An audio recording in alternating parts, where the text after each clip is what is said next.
या क्षणाची एक मोठी बातमी मुंबईतून आहे। मुंबईमध्ये पायधुनी भागात बिर्याणी आणि कलिंगड खाऊन चौघांचा मृत्यू झाल्याची बातमी देशभर गाजतीये।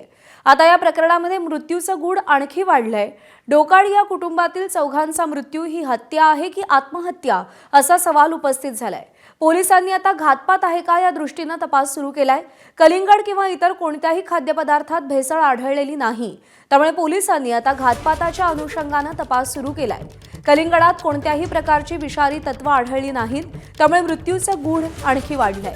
कलिंगडासह घरातून जप्त करण्यात आलेल्या इतरही खाद्य नमुन्यांमध्ये भेसळ आढळली नसल्याने संशय बळावला।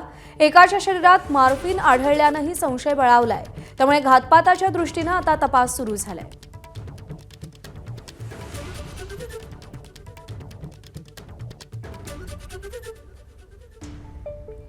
सचिन गाड आपले प्रतिनिधी आपल्याला या सगळ्या संदर्भात अधिक अपडेट देतील। सचिन, बरेच दिवस झाले चौघांचा मृत्यू होऊन पण त्याचं गूढ अजूनही उकलत नाहीये। आता पोलिसांना घातपाताचा संशय आहे। आतापर्यंतच्या तपासात काय निष्पन्न झाले आणि पुढे कोणत्या अँगलने तपास होणार आहे?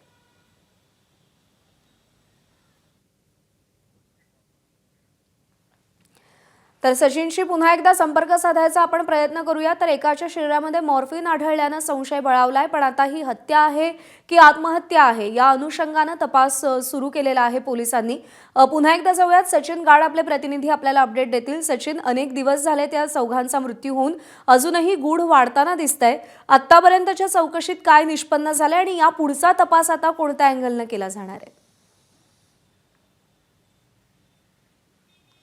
नक्कीच प्रज्ञा, डोकाडी या कुटुंबातील चौघांचा मृत्यू होऊन आज 7 दिवस उलटलेले आहेत आणि दिवसेंदिवस आपण बघतोय की मृत्यू प्रकरणाचं गूढ हे कायम सतत वाढत चाललेलं आहे। सुरुवातीला अशी शक्यता वर्तवली जात होती की कलिंगड खाऊन विषबाधा झाल्याने या चौघांचा मृत्यू झालेला आहे। मात्र आता जो FDAचा अहवाल प्राप्त झालेला आहे त्यामध्ये कलिंगडाचा रंग तसेच त्यातील गोडवा आणि त्याचा आकार वाढवण्यासाठी कोणत्याही रासायनिक केमिकलचा वापर त्याच्यामध्ये नव्हता, कोणतीही भेसळ त्याच्यामध्ये नव्हती। त्यासोबतच घरातून जे खजूर, पुलाव, भाताचे जे नमुने पोलिसांनी जप्त केले होते त्याचा देखील दर्जा योग्य असल्याचं आता FDAच्या प्राथमिक अहवालात समोर आलेले आहे। तसेच जे वडील अब्दुल्ला डोकाडिया होते त्यांच्या शरीरात पोलिसांना मॉर्फिनचे घटक हे देखील सापडलेले होते, त्यामुळे हा घातपाताचा संशय असल्याचा पोलिसांनी संशय सध्या व्यक्त केलेला आहे। तसेच हत्या आणि आत्महत्या या दृष्टीने देखील पोलिसांकडून सध्या तपास हा केला जातोय। 7 दिवस अद्याप उलटून गेलेले आहेत आणि सध्या पोलिसांना प्रतीक्षा आहे ती फॉरेन्सिक आणि बॅक्टेरियल अहवालाची, ज्यामध्ये या मृत्यूचं नेमकं कारण काय आहे हे स्पष्ट होईल असा विश्वास सध्या पोलिसांना आहे। प्रज्ञा।